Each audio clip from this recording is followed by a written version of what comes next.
Boom boom ba-dum ba-dum ba-dum ba-dum. This is the fucking news! Alright, it's the long weekend, so I'm gonna bang this one out. What started as a slow gaming news week with next to nothing has ended with a hiss and a roar. As expected really, with E3 approaching. We'll start with the big ones. Microsoft are out here changing the game, bringing Xbox Game Pass to PC, starting with a library of over 100 games. That's pretty solid. That's a solid deal to me. Now, if you're not familiar with Xbox Game Pass, it's basically Netflix, but for games. You just choose what you want, download it and play it. While it's available, that is. New games are added every month, and some old ones are obviously taken away. This is where gaming differs from Netflix. Once you watch it on Netflix, you're generally pretty good. You don't need to see it again. You don't want to go back. Games are designed differently. Games are designed to bring you back, to keep you wanting to play more. I'd hate to get into a game, then have it disappear on me. But I guess that's where the 20% discount if you buy the game when it's live on the service comes in. You do have to buy it from the Windows Store, but Microsoft's pretty dominant this week. I'll just keep on rolling with them. They've announced that they will be bringing more games to Steam. Listen to this. Our intent is to make Xbox Game Studios PC games available in multiple stores, including our own Microsoft Store on Windows, at launch. We believe you should have the choice in where you buy your PC games. That is Xbox head Phil Spencer. What an absolute champion. This is what the consumers want. That's another fuck you to Epic for their bullshit that they're pulling at the moment.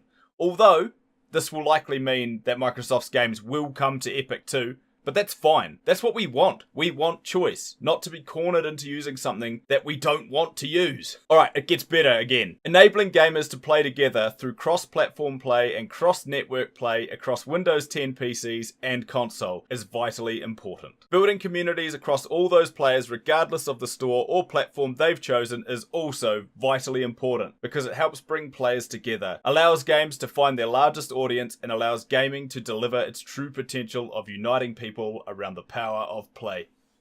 Preach it, brother.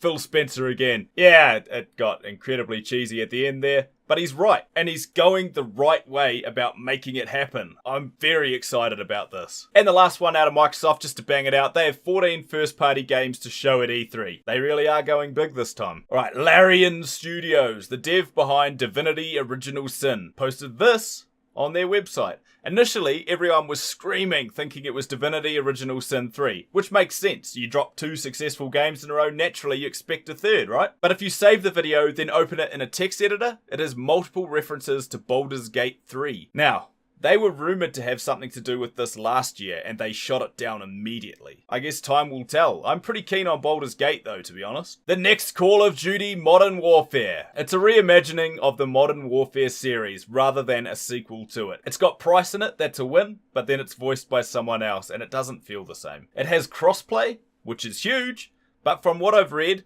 console players will only play console players unless partied with a PC player. Which of course means PC players will only play PC players and the odd rogue console player who's jumped in with their PC mate to get decimated, basically. So realistically, you can probably expect dead servers on PC still. There is no season pass and there is a single player campaign. Welcome back. Maybe they are listening to us. October 25th anyway, let's hope this is a return to it being great, as unlikely as that sounds. E3 are doing a good job this year updating their Colosseum site with what's happening and when, and they've been adding details in the subtext with accidental spoilers, such as the Darksiders action-adventure panel will coincide with the E3 2019 unveil of a brand new Darksiders game that takes the franchise in a new, fresh direction. Whoopsies! Marvel Avengers. I'm not going to read it all, but there's a wall of text which I'm sure Square Enix didn't want out just yet. Whoopsies! Nvidia, not to be outdone, leaked Red Faction Evolution. Wow, it's listed as a game compatible with Nvidia Ansel anyway, so it must exist, right? So maybe expect that at E3 too? Whoopsies! Iron Maiden the band, one of the best bands in fact, has filed a trademark lawsuit against Iron Maiden, the game. I doubt the band is even aware of this. I'm thinking it's just lawyers doing lawyery things as they do. But man, is that a stretch. Defendant's Iron Maiden name is nearly identical to the Iron Maiden trademark in appearance, sound, and overall commercial impression. It then goes on to characterize the infringement as incredibly blatant and as a virtually identical imitation. So a bunch of old ass has-beens hanging on to what was a great career, I guess. I'm pretty keen to play a game about that. Just low-key though. An Iron Maiden is a medieval torture device. It features in many games. Perhaps you should look it up and sue all of them. The lead protagonist is Shelley Harrison. The lead singer is Steve Harris. Shelley Harrison, Steve Harris. It's the same! Sue him. Absolutely. I look a little bit like Jason Segel, whatever his name is. Funny dude, tall, plays a bit of basketball apparently back in the day. Please don't sue me. I don't even look like him anymore. Not really. This lawsuit is so funny. It's worse than that dude Carlton from Fresh Prince. That was horrible. I'm sure he's got a real name, but nobody cares. He tried to sue Fortnite for stealing those dance moves I just really badly imitated. Next! Halo Reach was shown off the other day. It looks good. Soon. A new Need for Speed is coming this year, but it won't be at E3. Okay? Yeah, tell me when there's a new driver coming, and then I'll be excited. Cheers. Fable 4 is coming!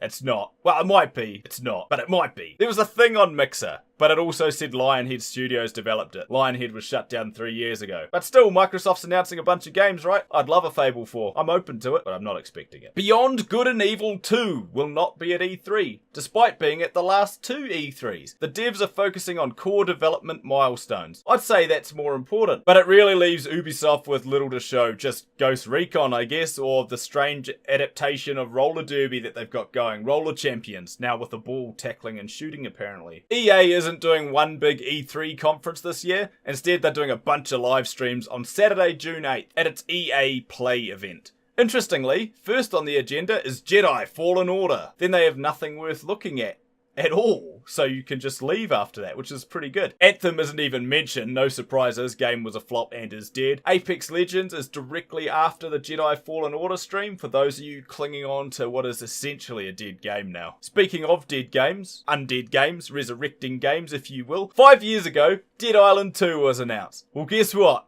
It's still being worked on. THQ Nordic's Lars Wingefors, I don't know his name, his exact words during a financial presentation were, Dead Island 2 is still being worked on. Stay tuned.